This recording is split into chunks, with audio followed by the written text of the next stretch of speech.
슈퍼보이 최두호가 연승을 따내면서 한국 격투기 미래에 다시 한번 불을 지폈습니다. 그래서 오늘은 최두호 커리어와 조만간 열릴 한국 경기까지 싹 다뤄볼 텐데요. 일단 최두호는 부상 이후에 폼이 떨어지기 쉬운데 저스틴 게이치처럼 격투 레벨 리뉴얼에 제대로 성공했습니다. 타격뿐만 아니라 그래플링과 레슬링에서도 압도하며 육각형 파이터의 모습을 보여줬죠. 처음 보는 최두호의 모습이다 이런 얘기들 많이 했대요. 특히 레슬링 부분이 상당히 많이 발전한 것으로 보인다라고. 이번에 딱히 레슬링을 준비한 건 아니고 계속 그동안 뭐 해왔던 것들. 그리고 바로 옥타곤 인터뷰에서 랭커 브라이스 미첼을 콜아웃합니다. 미첼은 같은 날 승리를 거둔 패더급 13위인데 미첼을 잡고 다시 한번 랭킹 안에 들겠다는 것이었습니다. 물론 경기 직후 미첼도 최두호의 콜아웃에 화답을 했지만 I won't fight Doo Ho Choi because he called me out, and I think that's what people want to see. 이번에 미첼도 꽤 임팩트 있는 승리를 얻어내서 미첼 입장에선 말 바꾸고 상위 랭커를 콜아웃할 가능성도 배제할 수 없죠. 오히려 마지막 경기에서 패배한 14위 댄 이게나 15위 바르보자랑 붙을 수도 있는데 어쨌든 이 중 하나라도 잡으면 정권 교체된 패더급 등반 코스에 다시 진입할 수 있는 것이죠.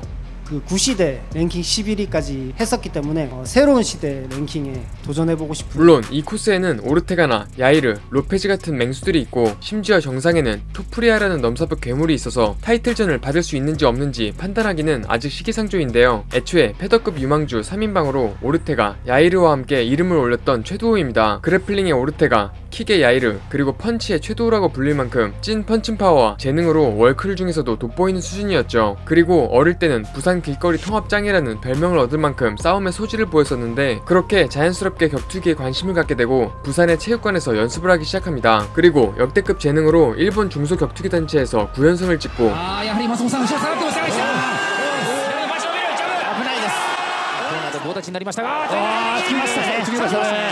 마침내 2014년에 UFC에 입성하게 되죠. 20대 초에 UFC 입성이라는 팩트만 봐도 그 재능이 월클이었는데 UFC 입성 직후 3개 경기를 연이어서 TKO로 잡아냅니다. 그렇게 딱 3경기만 치르고 메인카드에 오르게 되는데 해외에서 최두호의 인기가 엄청난 것을 실감할 수 있는 속도였죠. 심지어 최두호는 중간중간 부상이 많아서 경기 수가 적은 편이었는데 그만큼 한 경기 한 경기 임팩트가 강렬했습니다. 그리고 아직도 레전드로 뽑히는 컵 수완슨 경기에서 아쉽게 첫 패배를 기록하고 이어서 당시 8위 제레미 스티븐스를 받게 되죠. 하지만 그 결과 또한 TKO로 패배하면서 3연승의 행진에 브레이크가 걸리는데 전 경기에서처럼 푸더크가 적고 안면 방어가 약해서 타격을 허용하는 단점을 보였습니다. 설상가상으로 그 이후 계속되는 부상과 군대 이슈로 경기 텀이 길어지고 그렇게 한창일 때 약 2년을 보내버리게 되죠. 그리고 첫 복귀전에서까지 KO 당하게 되는데 3연승에 이어 3연패를 기록하며 최두호 붐은 거의 식게 됩니다. 더 최악인 건 이 경기 이후로 약 3년간 경기를 뛰지 않게 되는데 부상이 큰 원인이었죠. 부상 관리도 실력이라는 게 실감되는데 아무튼 그렇게 절치부심하고 2023년에 복귀전을 치르게 됩니다. 이 경기가 바로 정찬성 캠프에서 정식 훈련을 한 직후였는데 확실히 기존에 봐왔던 단점들을 어느정도 보완했고 한방보다는 3라운드 안정적인 운영을 통해 점수를 획득하는 스타일을 성공적으로 보여줍니다. 하지만 다 이긴 경기 마지막에 헤드버팅 판정으로 무승부 처리되며 선수로서 아쉬운 상황을 직면하게 됩니다. 이 정도면 진짜 운이 재능을 못 따라가서 억울한 케이스인데 그러다가 올해 7월 빌 RGO전에서 TKO를 얻어내며 8년 만에 승리를 안게 됩니다. 사실 제가 경기를 최근에 좀 많이 못하고 경기를 지고 해가지고 저 스스로도 의심이 될 때가 많았거든요. 인상 깊은 승리를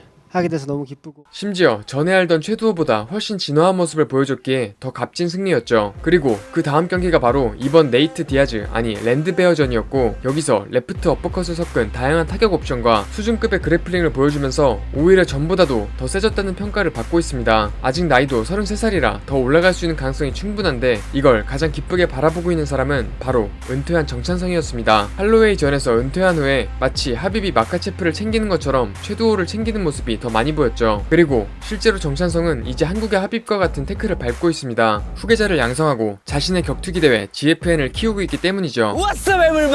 그리고 12월 14일 GFN의 두 번째 경기가 열리는데 한국 격투기판에 새로운 변화가 일어나고 있습니다. 일단 다 떠나서 정찬성의 인맥이 대단한데 이미 많이 아시는 것처럼 UFC 사장 데이나가 직접 정찬성 경기를 보기 위해 한국에 최초로 방문하기로 했었습니다. 하지만 비상계엄령으로 데이나가 한국 방문을 취소했는데 이때 마침 최두호 경기 지원차 미국에 간 정찬성은 바로 데이나와 미팅을 잡아버리죠. 그리고 단번에 위성 생중계로 경기를 보고 바로 괜찮은 선수가 있으면 스카우트하겠다는 약속까지 받아버립니다. Why don't I watch the show live where I pick the guys? Hey Greg, 진짜 어마어마한 인맥인데 GFN이 다른 국내 대회들과 비교할 수도 없이 커지고 있는 가장 큰 이유가 정찬성이죠. 아마 지금도 매일매일 데이나한테 문자 넣고 안전하니까 와주면 안 되냐고 딜을 하고 있을 수도 있는데 진짜 막판에 오게 되면 대박이긴 하죠. 아무튼 갑자기 대회 2회 만에 UFC와 다이렉트 스카웃 라인을 만들어버린 상황인데 이걸 가장 노리고 있는 선수가 있었으니 바로 황인수입니다. 그동안 경기 영상보다 UFC 챔피언 콜아웃 영상과 석고 논란 영상이 더 많이 노출됐던 선수인데 샤브카 자신 있죠. 죽일 수 있죠. 커빙턴은 저랑은 진짜 죽습니다 진짜. 이번에 GFN 공이 메인 이벤트에서 황인수와 김한슬이 맞붙게 됩니다. 중요한 건 황인수가 여기서 일을 저지를 경우 데이나가 바로 스카우트해 갈 수 있는 상황인 것이죠. 같이 운동 열심히 했던 친구가 진출하는 거 보니까 와 나도 해야 되겠다라는 마음이 확 들더라고요. 심지어 전적과 기존 경기 양상만 보면 데이나가 좋아하는 저돌적인 스타일이기 때문에 확실히 UFC의 꿈을 이룰 수 있는 절호의 기회입니다. 그래서 이번 경기가 진짜 팝콘 각인데 갑자기 팝콘 땡기시는 분들은 영상 끝까지 보시는 걸 추천드립니다. 그리고 아직까지도 황인수 하면 석고 댓글이 달리는데 실제로는 로드FC의 허술한 규정으로 인해 테이프를 더 두껍게 감을 수 있어서 석고처럼 보였다는 쪽으로 종결됐죠. 그리고 최근 GFN 먹고 할게요에서 황인수가 나와서 직접 석고 논란에 대한 입장을 밝혔습니다. 한마디 형은 못 이긴다고 생각했거든요. 나도 그렇게 생각했어. 어떻게 이겼냐? 석고로 이겼죠. 사람은 석고라 했어요 처음에. 뒤에 가서는 밴디지 가로 밴디지를 하면 안 된다. 말도 안 되는 소리 계속 하는 거예요 그냥. 이거 가로 테이프는 다 했어. 기존에 안티팬을 많이 보유하고 있었기 때문에 석고 논란이 더 커진 것 같은데 이번에는 정찬성이 주최하는 경기인 만큼 UFC에 준하는 룰이 적용될 것으로 보입니다. 따라서 어떠한 논란도 없이 실력으로 압도할 경우 황인수 입장에선 그동안의 빌런 이미지를 한 방에 청산하고 하루아침에 UFC 대한민국 선수 라인업에 이름을 올릴 수 있는 상황인 것이죠. 그렇게 항상 까내리고 싶어 하더라고 사람들이. 더 해봐 이 새끼들아. 이 새끼들. 한국 선수 중엔 전무후무했던 어그로 능력과 말빨을 겸비한 선수인데요. 배트말을 조금이라도 실현시킨다면 안티팬들도 팬으로 만들 수 있을 것 같습니다. 치마에프 같은 스타일은 슬링 원툴이잖아요 이게 또.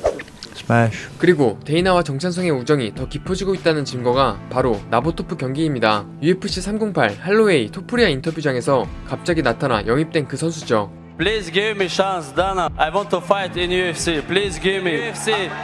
Can't tell Dana. 그리고 이 나부토프의 경기를 정찬성이 잡아준 거고 최근 그 상대로 누르술탄이라는 선수가 언급됐었습니다. 실제로 누르술탄도 인스타그램에 이 경기를 언급했었죠. 데이나 입장에선 그 순간 멋있게 받아줬다가 골치 아팠을 수도 있는데 이걸 정찬성이 실현시켜주면서 우정이 더 깊어졌을 수도 있는 상황인데요. 근데 이 누르술탄이라는 상대를 보면 피지컬이 그냥 괴물입니다. 심지어 그 수염을 갖고 있어서 찾아봤더니 역시 하빕 사단에서 훈련을 했던 경력이 있었습니다. 그런데 막상 정찬성이 공식 발표를 한 건 브라질의 마테우스 카밀로라는 선수였죠. 최근에 이기고 있고 굉장히 스트라이킹에 대한 레벨이 좀 높은 선수라고 판단을 했어요. 중간에 부상이든 뭔가 다른 조건이든 안 맞았던 것 같은데요. 황인수 외에도 유튜브나 TV에서 자주 봐왔던 홍준영, 윤창민과 좀비트립 장윤성까지 나오는데 다들 UFC 직행 티켓 따려고 더 빡세게 싸울 것 같아 기대되는 상황입니다.